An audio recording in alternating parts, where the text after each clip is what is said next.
How to see uninstalled apps in Play Store. Hey everybody, welcome back to our channel. In this video I'm going to guide you on how you can see uninstalled apps in Play Store, so make sure to watch the video till the end.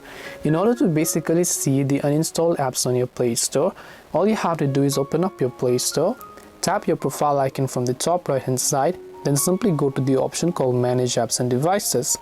Under Manage Apps and Devices, if you look at the top, you'll find the button that says Manage. So tap on Manage, and by default you will see all the currently installed applications. So to see those uninstalled apps, you have to simply tap the Installed button once.